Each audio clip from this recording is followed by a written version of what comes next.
Laut yang berombak dalam kegelapan. Damar dan Lily sedang mengelilingi kompleks, tetapi wajah gadis itu tampak kesal saat ini.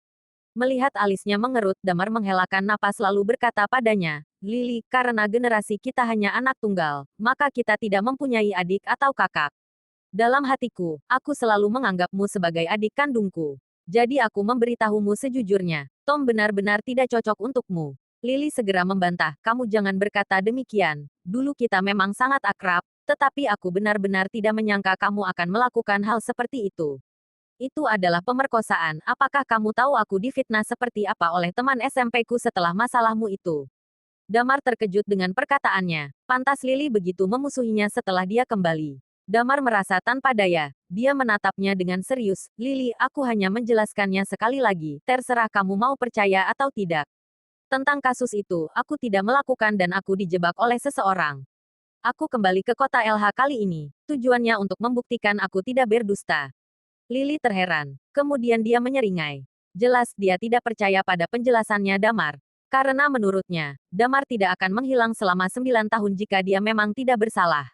Dia menghela napas lalu berkata lagi, Tom sangat baik padaku, dan itu sudah cukup bagiku.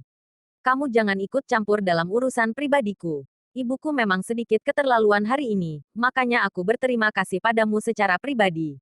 Aku akan membawa ibuku pergi dari sini. Damar baru saja ingin mengeluarkan ponselnya. Dia ingin menunjukkan foto-foto tadi padanya. Tetapi setelah mendengarkan kata-katanya, Damar memutuskan untuk tidak memberitahunya dulu.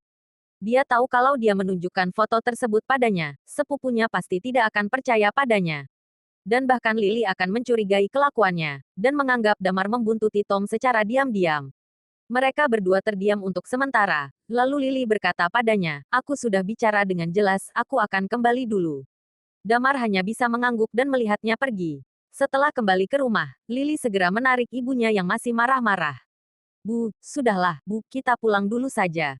Katanya, Nita mendengus, lalu berdiri dan pergi bersama Lily. Orang tua Damar merasa canggung. Ibunya ingin berkata sesuatu, namun tidak jadi mengatakannya.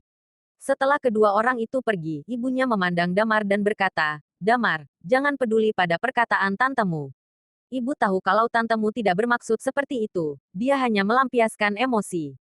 Aku tidak menganggap penting kata-katanya. Damar tersenyum dan bertanya lagi. Aku belum makan. Apa makanan untuk malam ini? Ibu memasak kaldu ayam, jawab Maya sambil tersenyum. Sehabis makan, Damar kembali ke kamarnya.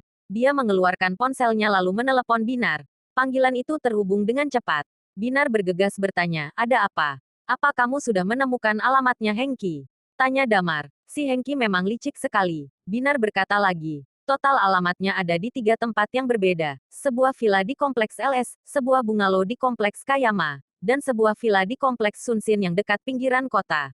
Aku akan mengirim alamat-alamatnya ke WhatsAppmu. Belum tentu dia tinggal di rumah yang mana. Gundiknya ada banyak dan dia telah membeli beberapa properti untuk pacar-pacarnya. Jadi aku belum bisa memastikan tempat asli dia berada. Damar merenung, posisi Hengki semakin tinggi dalam keluarga Ardiansyah setelah 9 tahun ini. Tentu, dia berasal dari keturunan kolateral, dan uang yang dihasilkannya sedikit saja. Jika dia ingin menjadi penguasa keluarga Ardiansyah, ini masih agak sulit. Bagi perusahaan keluarga, saham utama pasti akan dipegang oleh keturunan yang asli dari keluarga Ardiansyah. Oke, cepat cari tahu di mana dia tinggal sekarang.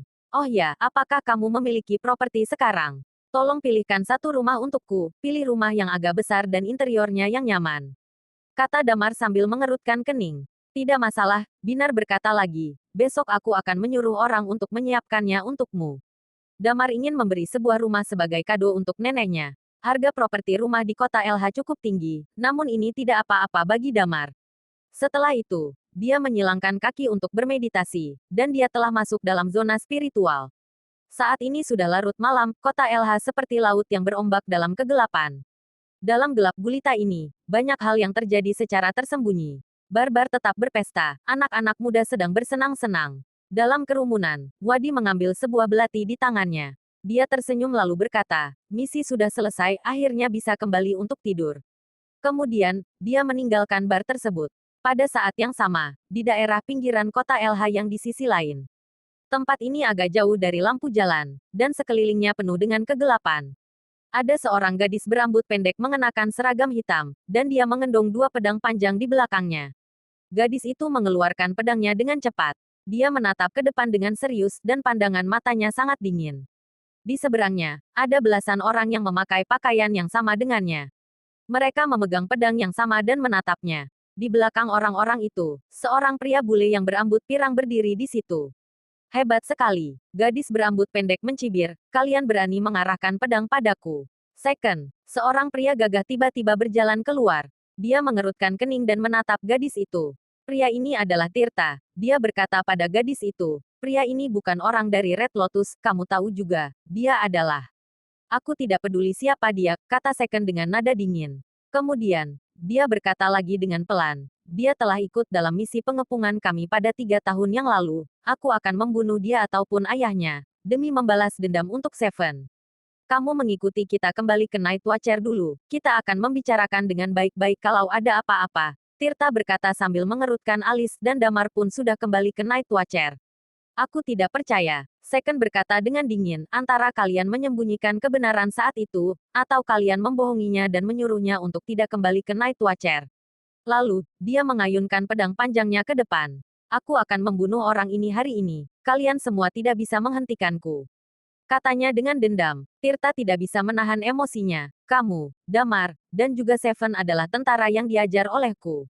Maka dengarkanlah kataku, jangan membunuh pria ini. Jika kamu masih mau membunuhnya, maka kamu harus membunuhku terlebih dulu. Setelah itu, dia mengeluarkan pedangnya juga, lalu dia berseru, untuk segala yang bernapas. Kemudian orang-orang yang di belakangnya berlangkah maju, apa yang diarahkan oleh pedang itulah di mana hati berada. Tidak ada penyesalan. Mereka semua mengangkat pedangnya dan menyerang gadis yang berdiri di seberangnya. Pria bule itu tersenyum, dan memandang Second yang berdiri tidak jauh dengan pandangannya. Setelah Second mendengarkan perkataan mereka, dia mendengus dingin. Slogan ini telah dikotori oleh kalian. Tirta masih bersikeras, dia dari negara X, maka dia tidak bisa terluka ketika dia ada di sini. Aku harus memastikan keamanannya. Cepatlah kembali bersama kita ke Night Watcher. Kita akan bernegosiasi. Second menyeringai. Dia mengembalikan pedang ke sarungnya. Aku akan memberi kesempatan sekali lagi karena kamu adalah kapten, katanya dengan pelan. Melihat respons gadis itu, Tirta bertanya, kamu yakin tidak ikut kita untuk kembali? Second menjawabnya, aku tidak akan kembali sebelum aku bisa membalas dendam. Setelah itu, dia menghilang dalam kegelapan dalam waktu sekejap. Second dari Night Watcher ternyata lemah sekali, kata pria muda berambut pirang itu sambil mengangkat bahu. Tirta menoleh, lalu menatapnya dengan dingin, kita pergi sekarang. Damar pergi ke Navis Group pada hari berikutnya. Dia menerima kunci rumah dan alamat rumah dari Binar. Kemudian dia pergi menuju rumahnya Clara. 1 hari telah berlalu. Pada hari Kamis, Rudy akhirnya tidak membangunkan Damar pagi-pagi. Karena hari ini adalah hari ulang tahun neneknya yang ke-80. Damar tidur hingga pukul 10 pagi, lalu dia bangun dari ranjang dan mandi. Setelah bersiap-siap, Rudy menyetir mobil dan membawa sekeluarga pergi ke hotel. Di jalan, Rudy dan Maya mengingatkan Damar lagi, nanti mungkin ada orang-orang yang berkata hal-hal yang aneh lagi. Kamu jangan meladeni mereka. Damar sudah menebak demikian. Dia menggelengkan kepala dan menjawab, aku mengerti. Bersambung.